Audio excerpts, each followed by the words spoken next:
정치인들 또한 선거에서의 당락 여부, 자신에게 좋은 시기, 장소, 사람 등을 알아보기 위해 역술인들을 찾는다고 합니다.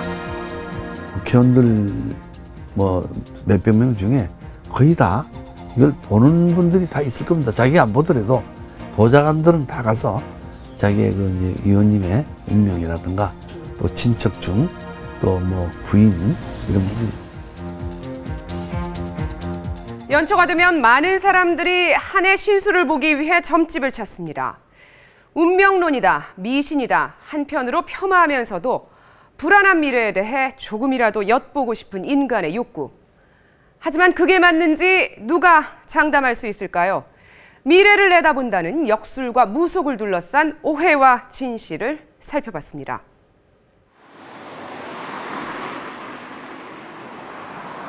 설이 코앞. 유명 역술인들의 집은 운세를 보는 사람들로 붐빕니다. 결혼은 언제쯤 할 수 있는지, 올해 좀 돈은 많이 모을 수 있는지. 기대 심리 때문이겠죠, 아무래도. 어떤 뭔가 좋은 얘기를 듣고 싶은 그런 기대 심리? 괴로울 때 오면은 모든 게 다 해결이 되니까.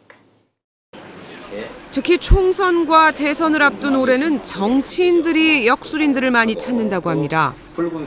앞으로 운기가 나한테 좋은 운기가 오겠느냐? 답을 정확히 이제 말씀을 드리죠. 운기는 분명히 있는데 몇 년 정도가 간다.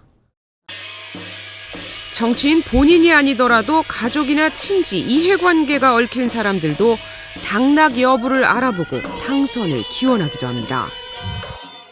5월달에는 국당이 비지를 않아. 국회철이잖아요. 국회가 선거철이잖아요. 그래서 아마 지금 예약이 꽉 잡혀있어, 풀로.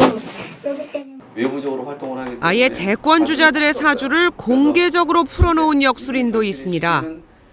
정치인들은 자신이 듣고 싶은 얘기가 나올 때까지 여러 곳에 들러보고 따져 묻기도 한다고 합니다.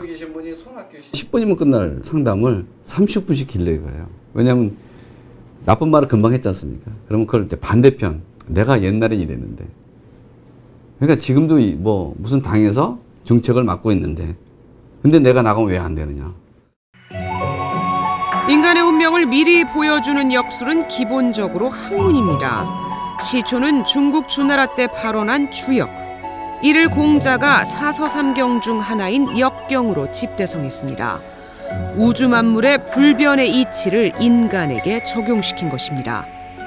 모든 자연 법칙에는 시작과 결과가 있는데 그 시작과 결과를 어떤 법칙을 통해서 풀어낸 것이 주역이라고 생각하시면 될 것 같아요. 그러니까 그 법칙 속에서 과거에 일어났던 무수한 사례들에 비추어 인간의 미래 또한 예측할 수 있다는 것입니다. 고도의 과학이자 통계학입니다. 역학의 또 다른 줄기는 명리학. 인간이 태어난 생, 년, 월, 일, 시, 즉 사주팔자로 일생 동안의 운세를 풀어주는 것으로 중국 당나라 때 체계화됐습니다. 평생에 어떻게 갈 거라는 거죠. 그러니까 그릇을 통해서 어떻게 살아갈 거라는 걸 얘기할 수 있고 운의 흐름을 알 수 있지만 여기에 얼굴을 보는 관상학, 풍수지리를 보는 성명학까지 역학의 분야는 실로 방대합니다. 이렇게 기본적으로 학문인 역술과 신과 소통한다는 무당, 즉 무속은 근본적으로 다릅니다. 진짜 일자무식. 이 머리를 완전히 비워진 이 상태에서 신을 내림받고 자기가 모신 신들에게서 어떤 영감을 받고 어떤 기운을 받아서 찾아오신 손님들에게 한 마디 두 마디 그 신들의 말을 던져주는 거예요. 하지만 일반인들이 이를 굳이 구분하지 않는 것은 이들로부터 원하는 게 어차피 같은 것이기 때문입니다. 바로 알 수 없는 미래에 대한 예언입니다. 미래를 내다보는 것은 가능할까? 그리고 얼마나 믿을 수 있을까? 취재진이 직접 한 번에 5만 원에서 10만 원을 주고 역술인과 무속인 상담소 각각 3곳씩 모두 6곳을 찾았습니다. 똑같은 사주를 내놓고 비슷한 질문들을 던졌습니다. 먼저 역술인들. 전체적인 사주의 틀에 대해서는 일치하는 듯 싶었지만 구체적인 질문에는 다른 답을 내놓았습니다. 법으로 볼 때는 쉬운 얘기로 두 여자를 두 명을 볼 수 있다는 이런 거가 있기 때문에 첫 번째 여자하고는 실패를 하고 좋은 남문을 만나가지고 좋은 아가씨하고 결혼해가지고 처갓집 떡으로 잘 산다 그랬어. 재주, 기술, 직업 이런 걸 보는 건데 목이 없어. 직업으로는 타고나지 못했다. 그런 얘기야. 직업이 지금 기술직으로 좀 기술을 알아야 돼. 네, 기술. 꼭 기술 가져. 그 말 잘했어요. 기술 사고를 해가지고 기술로 너 돌아가지고 앞으로 성공해. 무속인들 공무원 시험을 준비한다고 하자 정반대의 얘기를 합니다. 제가 보기에는 공무원으로 보이거든요. 네, 나라법 무건 사초야. 당신 공무원은 맞을 것 같아? 일단 뭐 당신은 나랑 먹을 사실은 못돼. 한 사람은 누구를 끼고 사업을 하라고 하고 한 사람은 동업은 안 된다고 합니다.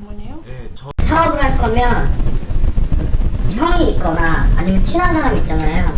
그 사람이 끼고 같이 해야 돼. 동업은 절대 안 되시고요. 자꾸 내 약한 마음을 건드려서 누군가 나의 돈을 빼야 돼.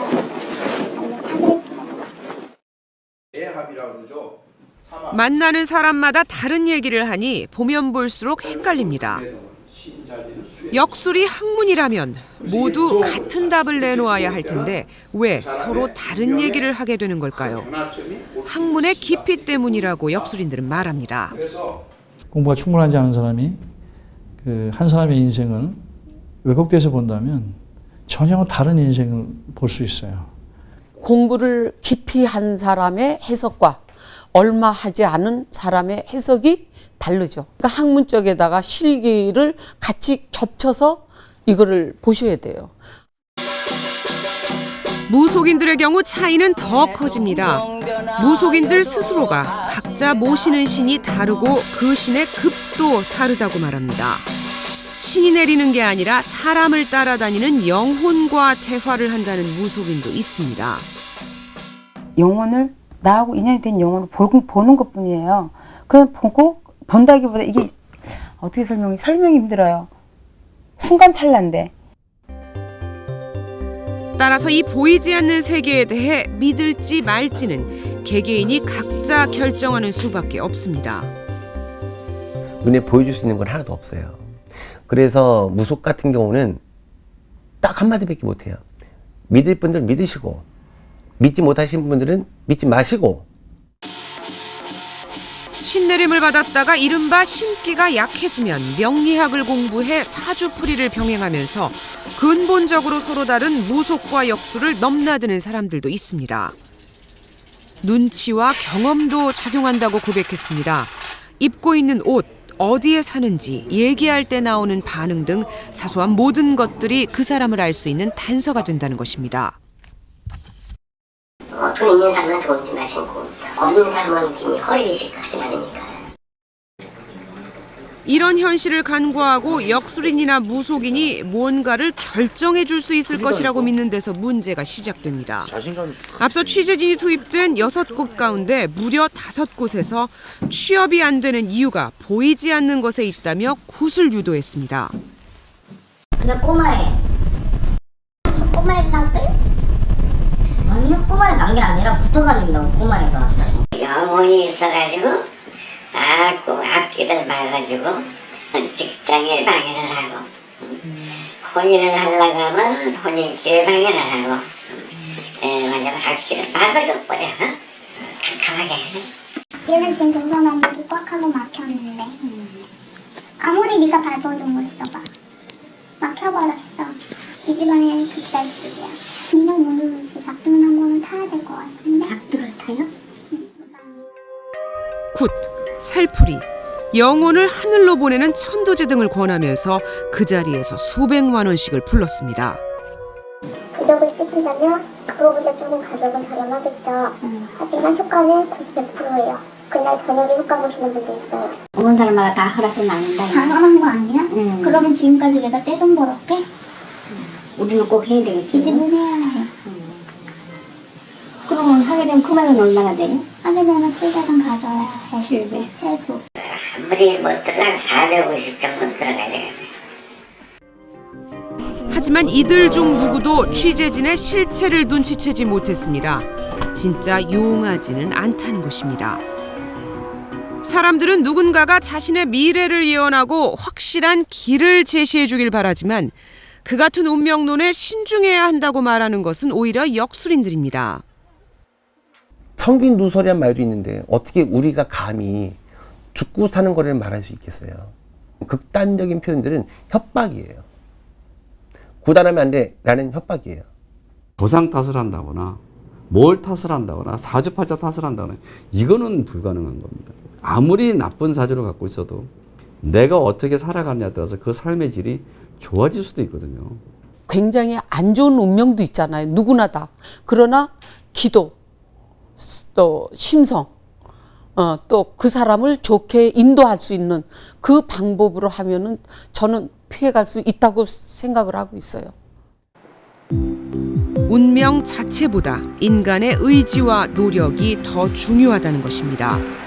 실제로 사람들이 역술인이나 무속인을 찾는 이유도 거기에 절대적으로 의존하려는 것은 아닙니다. 네, 믿진 않지만 보고 나면 마음이 좀 편안해지죠. 그냥 관질 수 있다 그러면 좀 조심히, 네, 혹시나 뭐 싸움 같은 데 휘말리지 않을까, 네, 조금씩 피하고 그랬던 것 같아요. 어느 쪽으로 가라 하는 그러한 설명도 되겠고, 또 한편으로는 안 하던 노력도 하게 될 거고, 그 다음에 거기에 대해서 의존을 하기 때문에 어떤 우울감이라든지 이러한 것도 없어지면서 그런 사람들에게는 다소 힘이 되는 부분들이 있습니다. 그래서 역술인들도 항상 보이는 그대로 말하지는 않습니다. 평생 운이 없는 사람이에요. 그런 사람에게 당신 지금까지도 운이 너무 나쁜데 앞으로 지금까지 살아온 것보다 더 나쁘다면 바로 이 사람은 한강으로 가서 투신 자살할 사람인데, 그런 사람에게는 선의적인 거짓말 할 수밖에 없습니다. 4, 5년만 지나면 아주 좋아진다 이렇게 얘기하면 마음을 활짝 열고 열심히 어려움을 지나다 보면 그것이 그냥 넘어가는 수가 있다 이렇게 생각합니다. 현재 전국적으로 활동하는 역술인과 무속인은 30만 명이 넘을 것으로 추정됩니다. 많은 역술인과 무속인들이 정말 미래를 내다볼 수 있다고 말합니다. 하지만 그 가운데는 사람의 약한 심성을 이용해 돈을 쫓는 이들도 있습니다. 최첨단 과학 시대에도 사람들을 점집으로 향하게 하는 불안한 세태. 하지만 세상을 이겨낼 해답이 그곳에 있지는 않다는 것도 우리는 이미 잘 알고 있습니다.